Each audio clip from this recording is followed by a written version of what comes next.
umbra GCN page so mesro now wa subscribe to my channel now do nsa emia bell ne so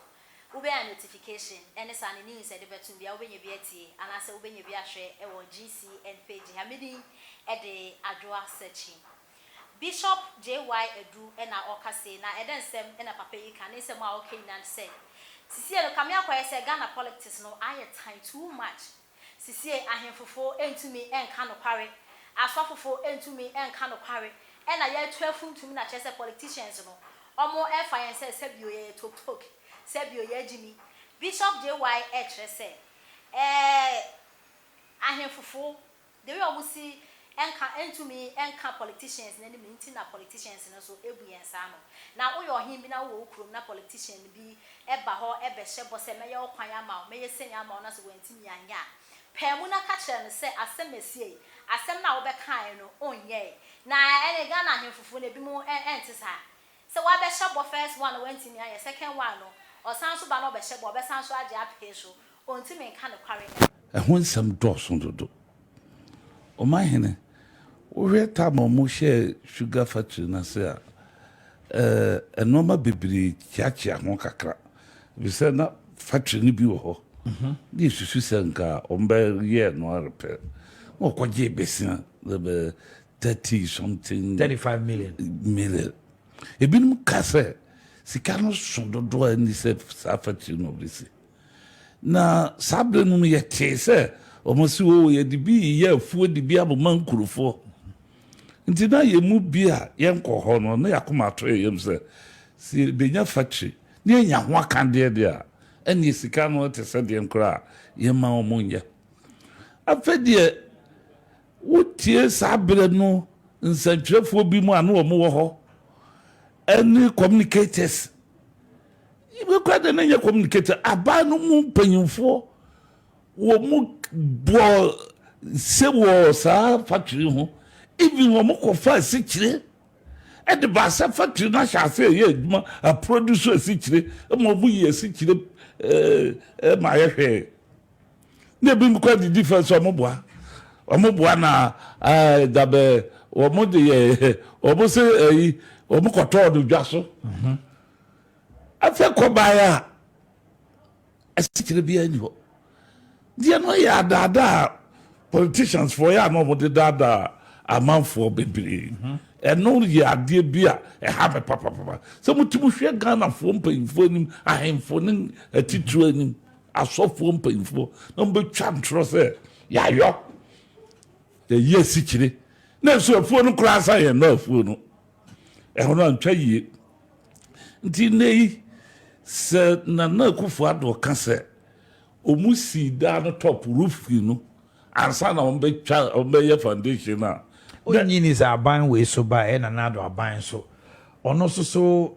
atwetwen so dodo e na ye pe investors ye mfie numni ye pe investors sa yare a ha Ghana politicians obi aba ni yonko ade a wo yodija ho no ye so be ko betwa so ebere bi toni edukasem we na Ghana for ya amfa ne serious o ka kire ndisi fo nse je ekufo no ma wa ye dija ho no mo me ye ntwaso mo me ye ya ye de enye sa Ghana fo be bi sa so mo ba ye no ade be na mayo se Ghana fo nso ntena je se yenso ye ka ho eno ba e onye hwe mi wa e bia school adan esi ho watoa so awie yesi nyane dia yesi onye hwe wo ba wesi hospital baako wesi we baako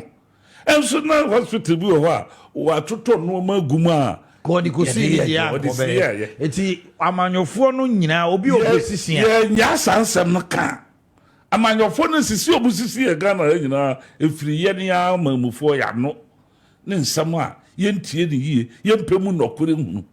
amanyoni de se de ku se bebrodru ba bi obetwa ntro e de apɛ n'anim akɔ na ye timamufo no ese se ye hunu se be ku ye hunu nyansa ne ye pepi mu hu se de omoka no e nokra na se nye nokre de ma wira ho se ahemfo akese no mahina akese wo mo mansim mu na politician be jo twatro se ma ye kwa no no waka na no atum mahina na ohene popro no wo mantemu no wodi meka say owura wasema ka no bo akwa no ye ebi so akwa pa ebeka so oye MPP oye NDC we sofo na akwa pa ebe hye watade achacha kotu sesi a eno na say o ma no mummy empa no korenkan yen sebre no kan kira manofo ze asemo ya wo kan enye no kore fati no wa pe ho kade afi obi ja to so ya sebre no kase ye de gan sika de ti wa ba koto so sempa info wo mamu no ye timu ka no kore sa ne anye hwehwe animu a amanofo no mfa ye sika afo o mbe respect ye papa o mbe suru ye papa o ma him do the fam animu a o ti said ya do kro bro meka ma kiro bizo yen hwe petro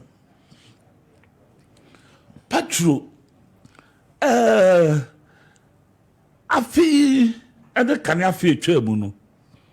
eno ma ba wiase na no de nti na mi gidi se petro kura we a ne bo be koso a chen se de ye hunu ni o ma yin se to ko break mo sala no ma to petro a vere ho ni na convert therefore ya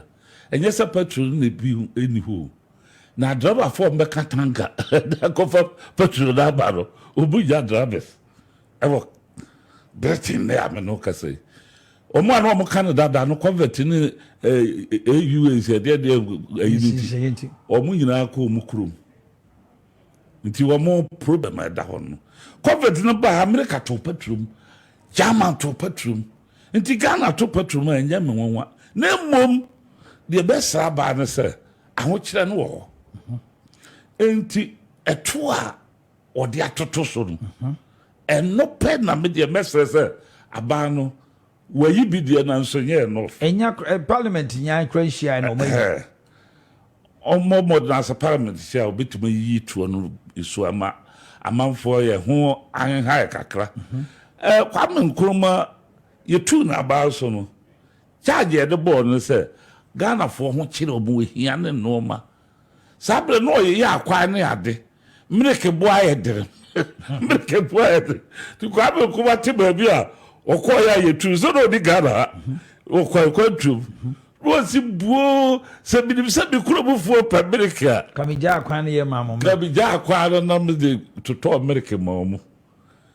Ghana for se du bebia ye kasa dodo se politics na ye de yi